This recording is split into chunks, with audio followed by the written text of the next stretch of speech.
Mstari wa 17. Mungu akasikia sauti ya kijana. Malaika wa Mungu akamwita Hajiri kutoka mbinguni.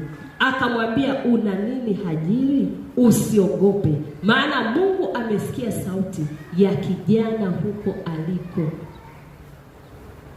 Walilia wote wawili, lakini sauti ya mmoja ndio iliyosikia. Hajiri alilia, kijana Ishmael alilia, lakini Mungu alisikia sauti ya kijana. Ndio akashuka malaika kusema na Hajiri baada ya Mungu kusikia sauti ya kijana Ishmael. Lakini sio kwamba Mungu alikuwa amuone Hajiri. Alimuona na alijua nini anahitaji, lakini hakusema, alikaa kimya. Lakini aliposikia sauti ya kijana, Bwana alisema. Kwa hiyo inawezekana wewe ukalia usisikiwe. Jirani yako akalia akasikiwa, na wote mkatoka kwenye hilo tatizo. Maana Hajiri na mwanaye walikuwa wote kwenye tatizo hili. Mungu anasema na Hajiri baada ya mtoto wake kusikiwa sauti yake na Bwana. Mungu akasikia sauti ya kijana.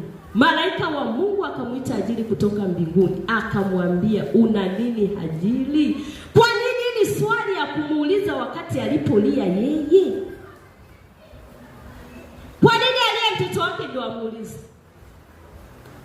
Kwamba yeye hakumsikia, alimpuuza? Hapana.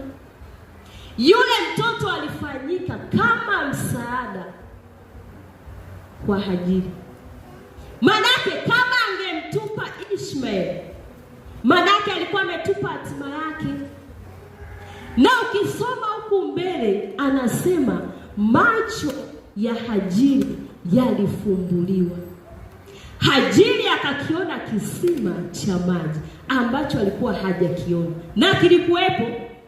Sio kwamba Bwana alikishusha, kilikuwepo. Lakini baada ya Bwana kusikia sauti, kilio cha mtoto, kilio cha kijana, ndio anamfumbua macho Hajiri. Anakiona kisima. Hebu tusome hapa.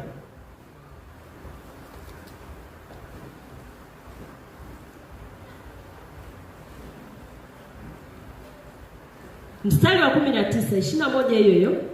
Mungu akamfumbua macho, naye akaona kisima cha maji, akaenda akakijaza kiriba maji, akamnywesha kijana. Maanake hata yeye kiu alikuwa nayo. Sio kwamba hakuwa na kiu. Kiu alikuwa nayo. Maanake bila Mungu kusikia sauti ya kijana, bila Mungu kusikia kilio cha Ishmael, maanake Hajiri macho yake yasingefunguliwa. Kuna fursa huwezi kuziona mpaka macho yako yafumbuliwe. Na ili macho yako yafumbuliwe, kuna kijana mahali sauti yake inatakiwa isikiwe na Mungu. Umewahi kufikiria huyo kijana ni nani? Ni nani ambaye anaweza akapaza sauti, Mungu akaisikia sauti yake, na macho yako yakafunguliwa, ukayaona yale ambayo umekuwa ukiyatafuta kwa muda mrefu, ukaziona fursa ambazo unazitafuta kwa muda mrefu?